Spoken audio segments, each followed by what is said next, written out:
Bismillahirrahmanirrahim. Alhamdulillahirabbil alamin wassallallahu wassalamu ala sayyidil mursalin wa ala alihi washabbihi ajmain. Insyaallah pada malam ni kita akan sambung pengajian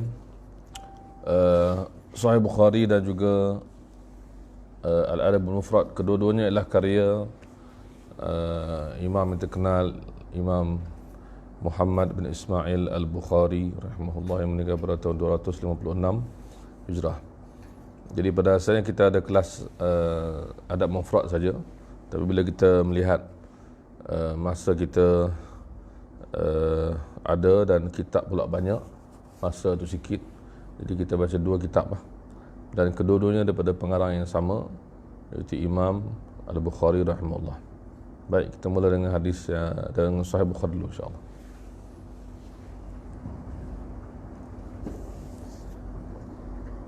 حدثنا يحيى بن بكير قال حدثنا الليث عن خالد عن ابن شهاب عن عروة بن زبير عن عائشة أم المؤمنين أنها قالت أول ما بدأ به رسول الله صلى الله عليه وسلم من الوحي الرؤيا الصالحة في النوم، فكان لا يرى رؤيا إلا جاءت مثل فلق الصبح، ثم حبب إليه الخلاء وكان يحلو بغار هراء فيتحنث فيه، وهو التعبد الليالي ذوات العدد قبل أن ينزع إلى أهله ويتزود لذلك، ثم يرجع إلى خديجة فيتزود لمثلها حتى جاءه الحق وهو في غار هراء، فجاءه الملك فقال اقرأ، قال ما أنا بقارئ، قال فأخذني فغطني حتى بلغ مني الجحد،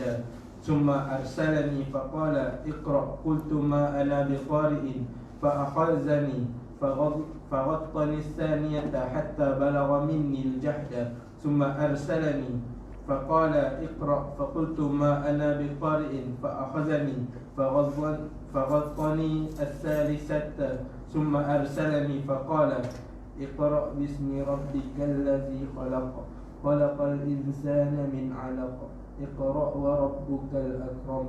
فرجع بها رسول الله صلى الله عليه وسلم يرجف فؤاده، فدخل على خديجة بنت خويلد رضي الله عنها فقال زملوني، فزملوه حتى ذهب عنه الروع، فقال لخديجة وأخبرها الخبر لقد خشيت على نفسي، فقالت خديجة كلا والله ما يحزيك الله أبدا، إنك لتصل الرحم وتحمل الكلا وتكسب المعدوم وتقري الضيف وتعين على نوائب الحق. فانطلقت به خديجة حتى أتت به ورقة بن نوفل بن أسد بن عبد العزى بن عم خديجة، وكان امرأ قد تنصر في الجاهلية، وكان يكتب الكتاب العبراني فيكتب من الإنجيل بالعبرانية ما شاء الله أن يكتب، وكان شيخا كبيرا قد عمي، فقالت له خديجة يا ابن عمي اسمع من ابن أخيك، فقال له ورقة يا ابن أخي ماذا ترى؟ فأخبره رسول الله صلى الله عليه وسلم خبر ما رأى، فقال له ورقة هذا الناموس الذي نزل الله على موسى، يا ليتني فيها جزعا، ليتني أكون حيا إذ يحرجك قومك. فقال رسول الله صلى الله عليه وسلم أو محرجية، هم قال نعم، أو محرجية، هم قال نعم، لم يأتي رجل قط بمثله ما جئت به إلا عودي، وإن يدركني يومك أنصرك نصرا مؤزرا. ثم لم ينشب ورقة أن توفي وفتر الوحي.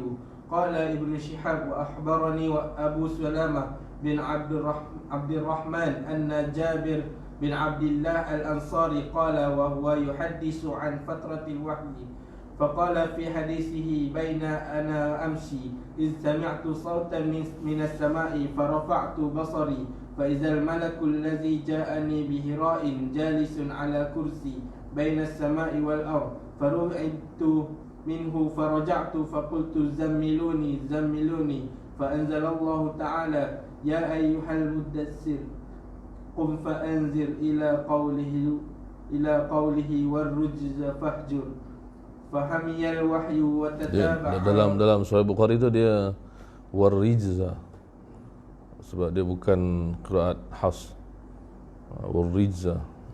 فحمي الوحي تابعه عبد الله ابن يوسف وأبو صالح وتابعه هلال بن ردد عن الزهري وقال يونس ومعمر بوادره. Telah menceritakan kepada kami Yahya bin Bukair berkata, telah menceritakan kepada kami dari Al-Lais bin Uqail, Al-Lais bin Sa'ad, Al-Lais bin Sa'ad daripada Uqail, daripada Uqail bin Ibn Shihab dari Umar, daripada Uqail dari Ibn Shihab, dari bin dari Ibn Shihab, dari Urwah bin Az-Zubair, dari Aisyah Ummul Mukminin bahawasanya dia berkata, permulaan wahyu yang datang kepada Rasulullah SAW adalah dengan mimpi yang benar dalam tidur, dan tidaklah beliau bermimpi kecuali datang seperti cahaya subuh. Baik, kat sini ulama mengatakan bahawa ia adalah petunjuk, petanda awal bahawa Rasulullah tu akan jadi Nabi. Antara petunjuk awal tu ialah yang ni, bukan yang ni saja. Maksudnya antara petunjuk ni ialah yang ni, mana Nabi dapat mimpi yang jelas, yang terang. Itu maksud dia, seperti subuh tu, maksud falaqus subuh tu maksudnya terang. Bermakna Nabi SAW dah ada satu petunjuk atau banyak petunjuk. Baginda bukan orang biasa, baginda akan menjadi seorang Nabi dan Rasul. Kalau kita undur ke belakang dalam sirah, kita akan lihat bahawa tanda-tanda itu telah ada semasa dia kecil lagi. Bahkan ketika kelahiran, ketika membesar, ketika dipelihara kan oleh Halimatus Sa'diyah, keberkatan yang ajaib, kemudian dibelah dadanya di waktu itu, kemudian dibelah oleh datuknya dan pakciknya, dan ketika itu makanan yang mana Nabi SAW duduk makan, makanan tu cukup dan mengenyangkan. Bila Nabi Muhammad tak ada, makanan tak cukup dan tak sedap dan tak kenyang. Jadi semua dah nampak daripada kecil. Kemudian bila Abu Talib pelihara, Abu Talib bawa berniaga, maka orang ahli kitab nampak dan tengok ni sifat Nabi akhir zaman dalam kitab-kitab mereka. Dan mereka tanya kepada Abu Talib, siapa ni? Abu Talib kata, anak aku. Mereka tak percaya. Kata, ayah dia dah mati budak ni.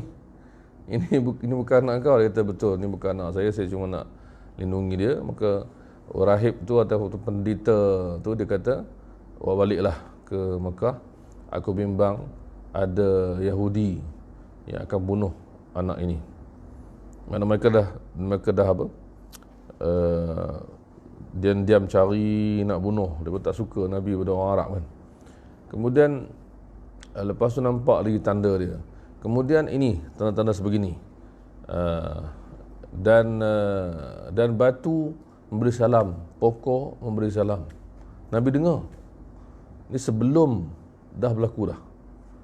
Jadi ini kita panggil bagaimana Allah SWT memberikan muqaddimah, pendahuluan. Ini dalam ilmu akidah kita panggil al-irhas, iaitu keajaiban yang berlaku pada bakal Nabi dan Rasul. Irhas, mukjizat selepas dia Nabi. Jadi kenapa nanti akan berlaku kejutan? Sebab Nabi terkejut. Pertama Jibril, yang kedua tak sangka dapat macam tu kan, disuruh baca pula tu. Itu maksud, bukan Nabi terkejut, Nabi tak tahu langsung, tak ada idea langsung, tak ada idea. Sebab tu Nabi disebut lepas tu. Sambung.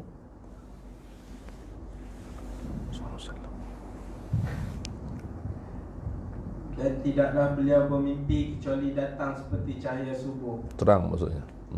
Kemudian baginda dianugerahi kecintaan untuk menyendiri. Lalu beliau memilih Gua Hira dan bertahanus, iaitu beribadah di malam hari dalam beberapa waktu lamanya.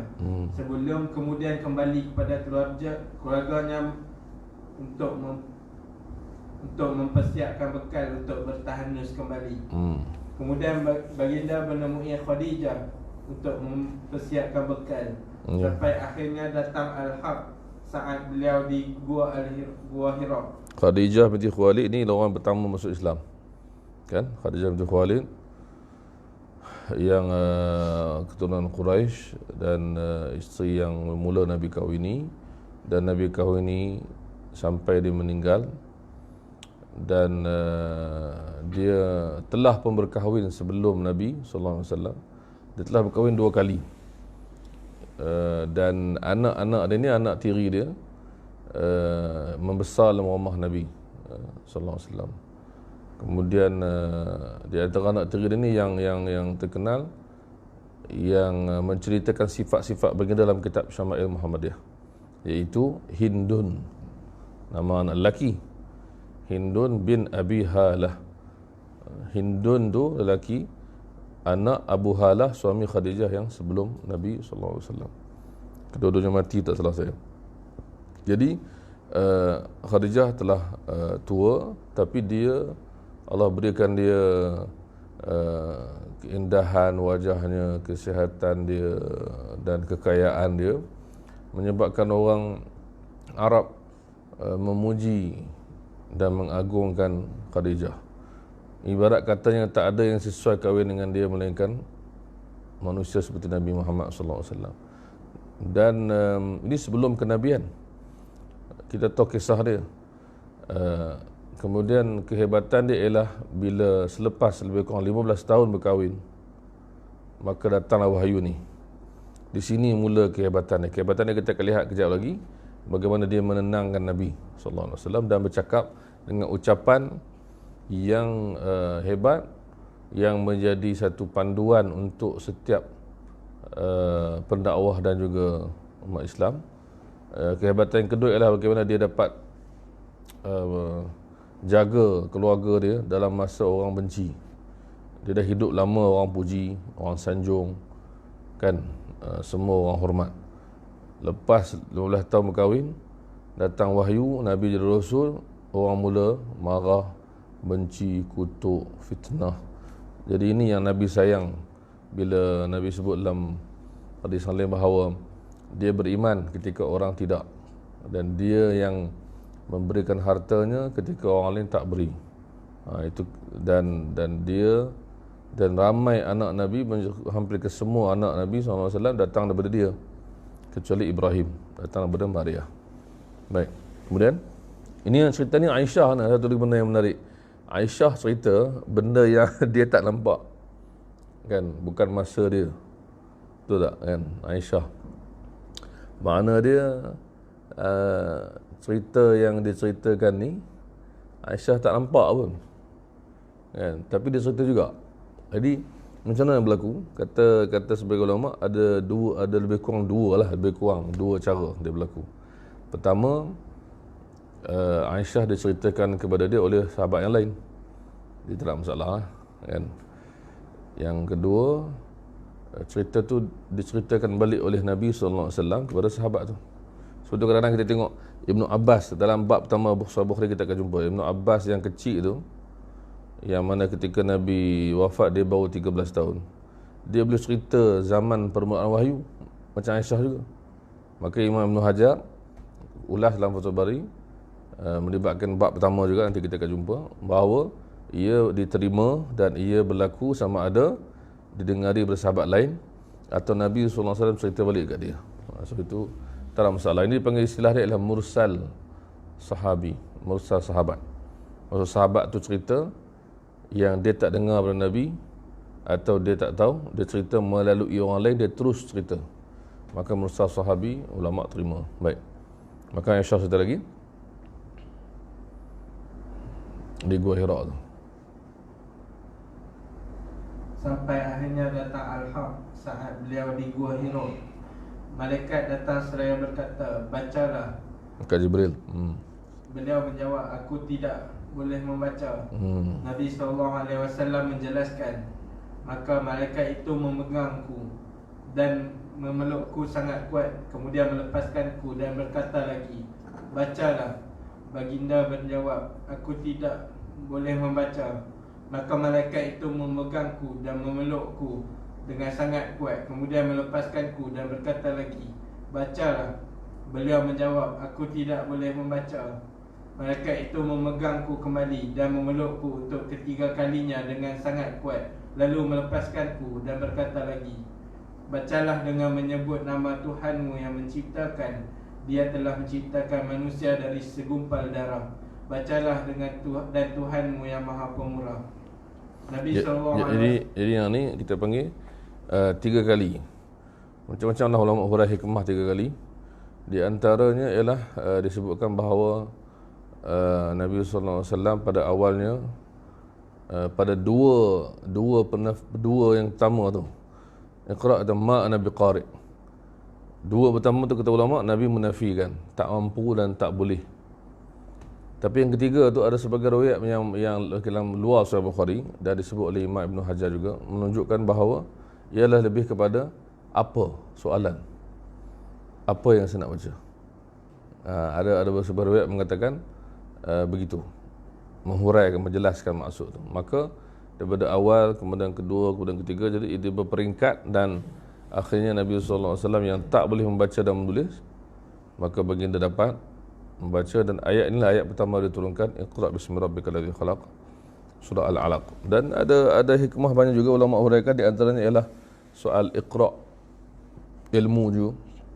Bacalah tu ada satu jalan ilmu, maka ilmu itu penting. Dan baginda Rasulullah SAW sendiri adalah seorang yang berilmu. Allah memberikannya ilmu melalui wahyu. Dan sebelum daripada Nabi jadi Rasul, Nabi ada ilmu yang didapat daripada pengalaman dia dan sebagainya, dan digabungkan dengan wahyu. Jadi ayat pertama wahyu tu satu benda yang menarik. Dan Nabi SAW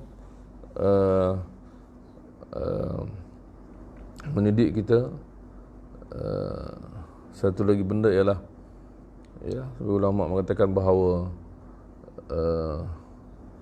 kita tak dapat wahyu lagi selepas baginda, tapi bila kita berdoa dan beribadat, insya-Allah beri kita ilham.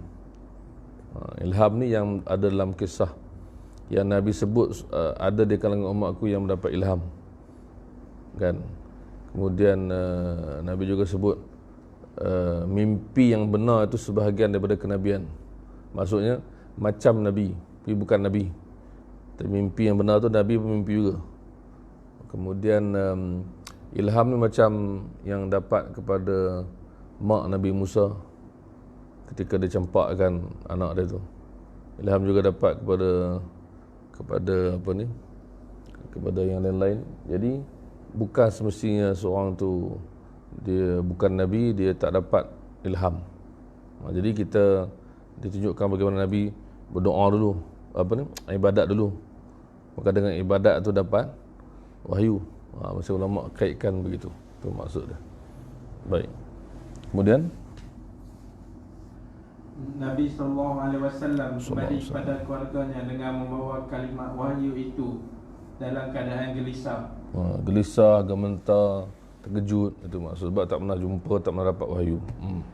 Baginda menemui Khadijah binti Khuwailid seraya berkata, selimutilah aku. Baginda pun diselimuti hingga hilang ketakutannya. Lalu baginda menceritakan peristiwa yang terjadi kepada Khadijah. Aku bimbangkan diriku. Maka Khadijah berkata, demi Allah, Allah tidak akan mencelakakanmu. Ini maksud dia selamanya. Kebijaksanaan Khadijah. Dia cerita balik dekat Rasulullah, suami dia, bahawa yang dia tahu dalam masyarakat, dalam adat kehidupan, manusia yang ada sifat macam ni, Allah akan tolong lambat atau cepat, dan bagaimana hanya Allah yang tahu. Jadi kita boleh ambil panjangan dari kata-kata Khadijah ni sebab dia menceritakan dia mendapat ilham dan dia cerita pengalaman. Itu maksud dia. Maka dia sebut 4 atau 5 sifat ni yang mana kalau seorang tu buat, maka dia akan dipelihara oleh Allah SWT. Itu antara ciri orang yang dipelihara oleh Allah. Yang pertama apa? Innaka latasilur rahim. Maka Khadijah berkata, demi Allah, Allah tidak akan mencelakakanmu selamanya, kerana engkau adalah orang yang menyambung silaturahim. Latasilur rahim. Kemudian yang kedua, Khadijah kemudian mengajak baginda untuk tak habis tu. Senang tak habis semua. Silaturahim wa tahmilul kalla wa taqrid dhaif. Oh tak ada. Teks Arab dia, innaka latasilur rahim. Yang pertama tu menghubungkan satu rahim, maksudnya kekeluargaan, jauh dan dekat. Kemudian teks Arab, tengok teks Arab dia, wa tahmilul kal. Lepas tasilur rahim, innaka latasilur rahim wa tahmilul kal. Tahmilul kal ni maksud tolong orang yang tak mampu, sakit ke susah ke apa, dia suka tolong orang. Wa taksibul ma'dum, tolong orang yang tidak memiliki. Maksudnya tadi orang yang mungkin fizikal, yang ni orang yang tak ada harta, Nabi ya tolong. Wa taqrid dhaif ni ialah mesti kalau orang main rumah tetamu mesti dia akan jaga tip top. Ini adat orang Arab dan yang Nabi suka buat. So mana pertama, betul satu lagi. Wa tu'inu ala nawaibil haq. Nabi akan sentiasa membantu dan menolong apa saja benda yang benar, ke arah kebenaran. Jadi sekarang ni sebelum kenabian, Nabi dah ada 5 ciri besar. Dan semua ciri ni ialah orang yang suka bantu orang. Itu dia punya kunci dia. Semua silaturahim, bantu orang juga, tolong orang lemah, orang sakit, muliakan tetamu, tolong orang susah, membantu ke arah kebenaran. Ini semua adalah membantu manusia. Jadi boleh kita simpulkan juga, sebenarnya ulama' dah sebut bahawa manusia yang memiliki benda-benda ni insya-Allah akan terpelihara dan kita boleh laksanakanlah hidup kita sebagaimana disahkan oleh Khadijah dan terbukti selepas itu bahawa sememangnya Allah SWT jaga. Dan kita pun tahu dalam hadis-hadis banyak kita baca, orang yang bantu orang lain, Allah akan bantu dia. Sebenarnya hadis Sahih Muslim ada Abu Hurairah, man kana fi auni akhi wallahu fi auni al-'abdi ma kana al-'abdu fi auni akhi. Allah sentiasa akan bantu seorang hamba selagi mana dia sentiasa membantu saudaranya. Baik. Kita berhenti sini sebab ada ni panjang. Kita sambung adab mufrad insya-Allah. Adab mufrad ada.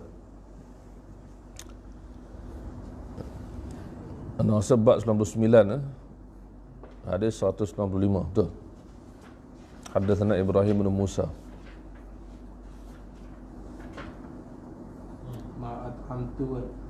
ma ta'amta.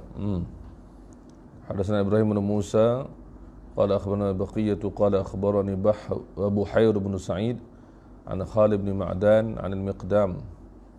Khalid bin Ma'dan ni antara, sebab baru ni kita ada sambutan Maulid apa? Nisfu Sya'ban. Khalid bin Ma'dan ni antara tabi'in yang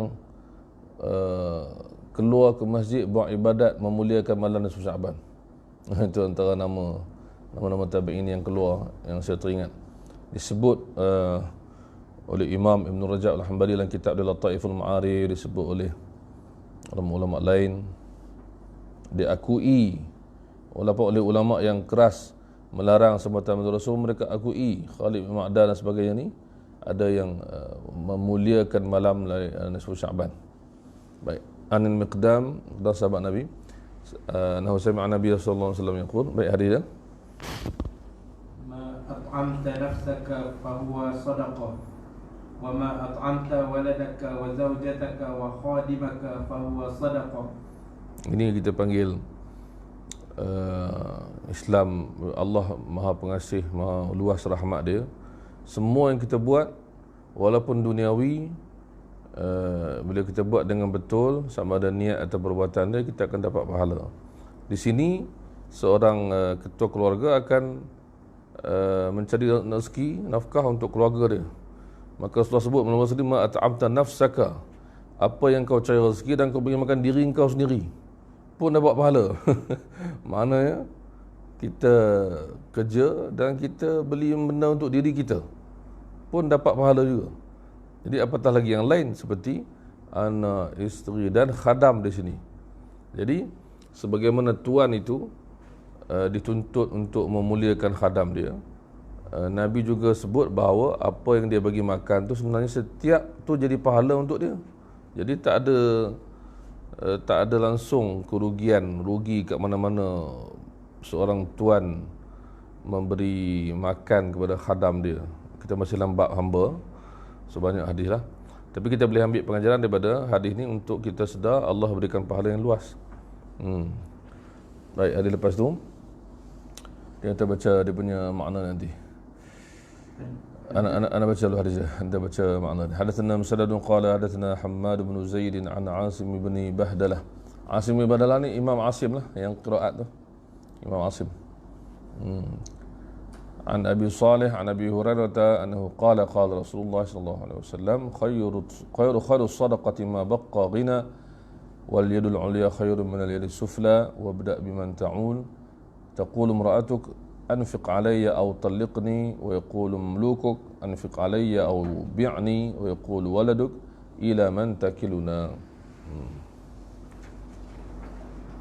Daripada Abu Hurairah radhiyallahu anhu, beliau berkata, telah bersabda Rasulullah sallallahu alaihi wasallam, sebaik-baik sedekah adalah barang yang berbaki kekayaan. Maksudnya apa? Maksud selepas sedekah ada lagi duit. Maksudnya sebaik-baik sedekah ialah dia meninggalkan bahagian untuk orang di bawah dia. Sebaik-baik sedekah. Tetapi apa cerita pula yang kita tengok Sayyidina Abu Bakar sedekah semua tu? Ulama jawab dengan beberapa jawapan, antaranya ialah semasa Abu Bakar bagi itu ialah semasa keperluan perang. Itu yang pertama. Yang kedua, Abu Bakar bukan macam kita. Abu Bakar dia mampu untuk menahan sabar kemiskinan, dan anak-anak isteri dia pun sama juga, kuat iman, tahan, sabar. Jadi maka Nabi SAW sebut benda ni untuk keseluruhan umat. Tapi ada orang yang mampu, maka seperti Abu Bakar As-Siddiq. Maka Nabi SAW tidak marah. Bila Nabi tanya dia, apa kau tinggalkan untuk keluarga? Tarakatullah wa rasulahu, tinggalkan Allah dan Rasul. Nabi SAW bahkan memuji Abu Bakar kerana banyak menderma untuk Islam. Jadi hadis ni mesti dipahami. Jangan sampai ada orang nak kritik pula Abu Bakar As-Siddiq, na'udzubillah, kerana hadis ni. Sedangkan Nabi SAW yang sebut hadis ni menerima sedekah Abu Bakar As-Siddiq. Ini bagi untuk umum. Baik. Tangan yang di atas, yakni memberi, lebih baik daripada tangan yang di bawah, yakni menerima. Maksudnya kita kalau boleh memberi, macam berkaitan dengan hadis Sahih Bukhari tadi kan, iaitu Nabi SAW sentiasa membantu, memberi tetamu, tolong rusak ni, memberi. Sebab tu ramai lah tokoh orang putih pun sama juga. Dia kata hidup ni orang kata apa, untuk ada benda yang bermakna, kita mesti tolong orang kan, tolong orang. Sebab tu ada orang penulis dia katakan di kedai-kedai buku banyak buku self help kan. Dulu nama motivation, sekarang dia tulis self help, maksudnya buku motivasi lah. Jadi ada seorang penulis orang putih, dia kata tak patut juga self help, dia kena help others. Maknanya tolong diri sendiri tu bagus dah, tapi kalau tak tolong orang tak ada faedah kan. Itu maksud dia. Baik.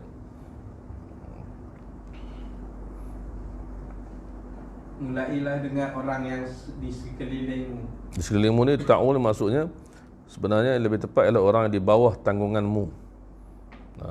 Jadi dikaitkan dengan tadi bahawa dapat pahala walaupun hanya mencari rezeki untuk keluarga. Itu yang mula. Bila ada lebih, alhamdulillah. Ini sebabkan lepas ni baru lebih, insya-Allah. Sebab hadis lepas ni pun ada. Isterimu berkata, nafkahkanlah aku atau ceraikan aku. Maksud isteri dia nak hidup, kan?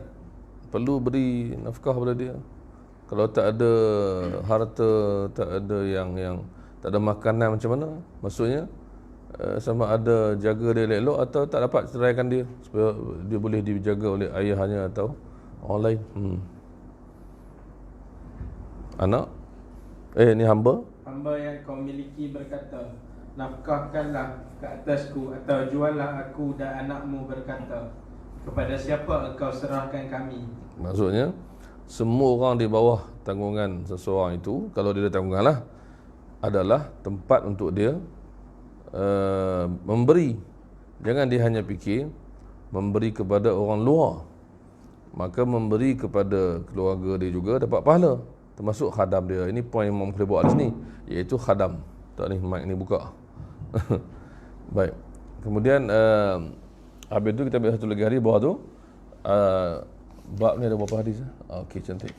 Satu lagi kita ambil hadatsana Muhammad bin Katsir qala akhbarana Sufyan an Muhammad bin Ajlan an al-Maqburi an Abi Hurairah annahu qala amara an-nabiy sallallahu alaihi wasallam bi sadaqah faqala rajulun 'indi dinar qala anfiqhu 'ala nafsik qala 'indi akhar qala anfiqhu 'ala zawjatik qala 'indi akhar qala anfiqhu 'ala khadimik thumma anta absar.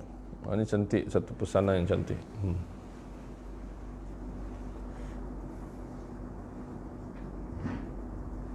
Daripada Abu Hurairah radhiyallahu anhu, beliau berkata, Nabi sallallahu alaihi wasallam telah memerintahkan dengan bersedekah. Lalu telah berkata seorang lelaki, daku mempunyai 1 dinar Mas, dinar mas. Nabi sallallahu alaihi wasallam telah bersabda, nafkahkanlah, yakni belanjakanlah untuk dirimu. Maksudnya macam tadi lah, kamu beri makan kepada dirimu dapat pahala. Dia, yakni lelaki itu, telah berkata lagi, aku mempunyai 1 dinar lainnya. Apa lagi lebih maksudnya? Nak buat, nak bagi siapa? Nabi SAW telah bersabda, nafkahkanlah, yakni belanjakanlah untuk isterimu, keluarga. Dia lelaki itu telah berkata lagi, aku mempunyai 1 dinar yang lain. Nabi SAW telah bersabda, nafkahkanlah, yakni belanjakanlah untuk khadammu. Yang seterusnya engkau lebih tahu. Baik, kita berhenti sini insya-Allah. Jadi kita cuba dalam diri kita untuk dapat pengajaran dari 2 kitab ni, dan kedua-duanya ke arah benda yang sama nampaknya, alhamdulillah, iaitu membantu dan memberi. Dan dalam hadis adab mufrad ni diberitahu dapat pahala seperti bersedekah, pahala dan pahala, masya-Allah. Hadis Sahih Bukhari kita dapati Khadijah binti Khuwailid radhiyallahu anha menyebutkannya, iaitu menolong orang lain dan memberi ini sebagai satu ciri orang yang hebat dan berjaya. Itu. Jadi kejayaan kita bukan untuk semata-mata kita fikir diri kita, tapi selepas diri kita. Itu yang penting. Wallahu a'lam. Subhanakallahumma wa bihamdika asyhadu an la ilaha illa anta astaghfiruka wa atubu ilaik. Bismillahirrahmanirrahim. Tawassul bil haqqi wa tawassul bis sabr.